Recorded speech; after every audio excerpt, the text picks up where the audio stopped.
So Classic WoW is right around the corner, and many people are going to be playing Classic WoW for the first time and creating their characters. But a lot of people that are new to Classic WoW are not aware of the very big mistakes you can make while creating your character. In this video there's going to be some very important information so that you don't create an underpowered character. One of the most important aspects to picking your class is the race you have attached to it. In modern WoW, choosing your race is pretty much down to aesthetics. The racial bonuses you get really are not that significant and don't contribute that much to your overall DPS, healing per second, or ability to tank. The stat bonuses that you get from racial abilities in BFA is very low. However, in Classic WoW it can make the world of difference. You can jump up several meters on DPS meters by picking the right race for your class, or an even more extreme example is some guilds will actually prioritize certain race and class combinations over others. That is how good some of these racial abilities are in Classic WoW. So to begin this video, I'm going to be talking about weapon specialization. So in Classic WoW, weapon specialization or skill is a very important stat for any melee DPS. Since in Classic WoW there's a mechanic called glancing blows, and the lower your weapon skill the more likely you will get a glancing blow which will pretty much reduce the damage you do by 50%. Each skill point you have in your weapon used vastly reduces the amount of glancing blows that you get. And in Classic WoW there is racial abilities for each weapon skill. For instance, humans get 5 extra weapon skill in swords, which may not sound like a lot, but 5 extra weapon skill for your weapon is going to make a giant difference in DPS output for a melee class like a rogue. So if you want to play a rogue on the alliance side, picking a human is a very good choice for PvE. In addition, orcs have an extra 5 weapon skill with axes, trolls have 5 weapon skill with throwing and bows, and dwarves have 5 weapon skill when using guns. So if you're playing a hunter, picking a troll or a dwarf is going to be a pretty good idea. Although that being said, trolls make for far better hunters than dwarves because all of the best in slot weapons for hunters are bows and not guns. Another interesting aspect of World of Warcraft classic racials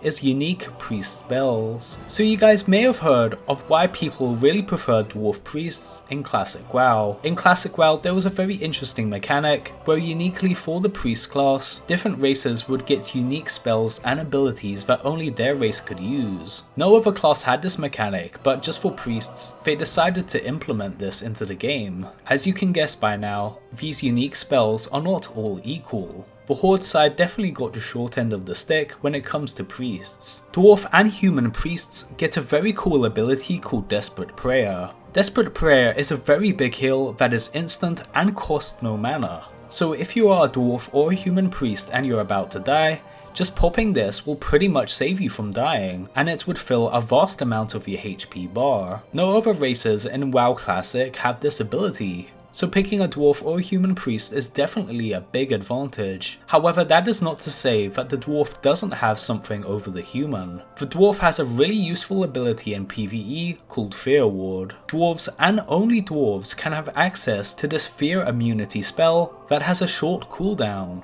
This unique spell makes Dwarf Priest highly sought after by PvE guilds who are trying to raid content. They are probably the most in-demand class/race combination in the game, because Fear Ward basically makes certain fights in Classic WoW trivial, so you're pretty much guaranteed a spot in a guild if you play as a Dwarf Priest. Whereas if you're playing as a Night Elf Priest, you have access to a really underpowered channeled damage over time ability. Picking a Dwarf Priest is straight up better than the other options, and if you didn't know this before and you're thinking about playing a Priest on the Alliance side, well now you know.